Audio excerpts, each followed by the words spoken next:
Hello guys, good afternoon. Nag-o-oily yung mukha ko guys.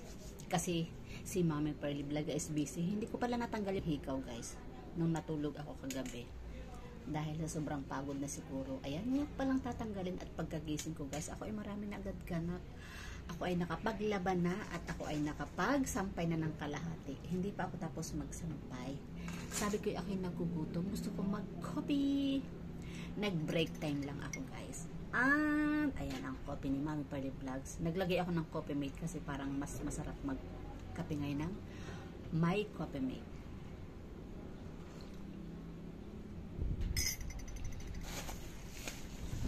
Tapos may natira kaming pandesal kanina.